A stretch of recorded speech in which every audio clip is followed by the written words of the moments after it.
Hi everyone, my name is Kira Adkins and I chose to research my project on the neurological disorder called prosopagnosia.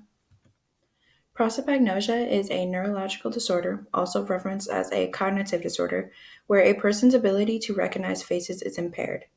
This disorder is also called facial blindness. In this presentation, I will be further explaining the forms of facial blindness, the inner workings of a brain suffering from prosopagnosia, the treatments, and how to diagnose facial blindness. Why I chose to research facial blindness. I had never heard of this condition until I read a book this past summer called Holding Up the Universe. In this book, one of the main characters, Jack, suffered from prosopagnosia. At a young age, he fell from a tree and hit his head, and from that point forward, Jack had trouble recognizing people from day to day.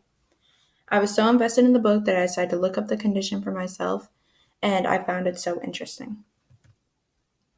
Two forms of prosopagnosia. There are two forms of prosopagnosia, the form that Jack and Holding Up the Universe suffered from, which is called acquired prosopagnosia, and then the other form is called developmental prosopagnosia.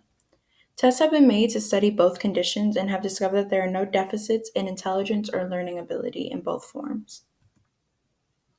The first form that I will be talking about is acquired prosopagnosia. Acquired prosopagnosia is caused by head trauma and can be developed throughout childhood. Here on the slide, I have a list of characteristics and facts associated with acquired prosopagnosia. This form can be onset from an early age. Brain trauma from childhood can damage this part of the brain and get worse over time. Deficits in holistic facial processing has been a considerable factor for acquired prosopagnosia. The next form is developmental prosopagnosia. People with developmental prosopagnosia have facial recognition impairments with no history of brain injury. Here on the slide, I have a list of characteristics and facts associated with developmental prosopagnosia. Out of the two forms, developmental prosopagnosia is the less researched and known. More data and studies are slowly coming out to be published about developmental prosopagnosia. It is yet to be unknown if developmental prosopagnosia runs in families and is genetic. Neurological background. In acquired prosopagnosia, the damage to a certain part of the brain is what causes the deficits in a person's ability to recognize faces. Studies have tried to understand which part of the brain specifically is involved in facial recognition systems. The critical involvement of the right inferior occipital gyrus, which is the lower in the picture, is the lower right of the specific part of the brain. The sulcus is a term used to identify the groove on the surface of the brain. The area in the photo is labeled as the inferior occipital sulcus. This specific part of the brain that is labeled is involved in our facial processing system. Prosopagnosia has helped scientists further explore the parts of our brain that is responsible for facial recognition.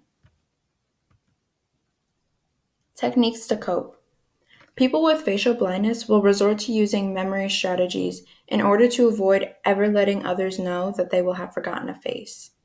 These memory strategies include using mnemonic devices in order to enhance the identification of specific people in their life. How to diagnose.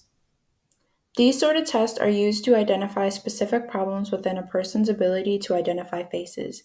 I have included two links to two websites that are able to test whether the participant suffers from this neurological disorder. Tell me these celebrities do not look alike. Now, if we were to not know these people and were forced to tell them apart by first glance, would you be able to identify them based on distinct and out of ordinary features? Are you confident that you would be able to pick the right Nina Dobre or even the right Dax Shepard out of these two photos? And that is it. These last two slides, I have included both of my sources used in my slideshow and my presentation. Thank you.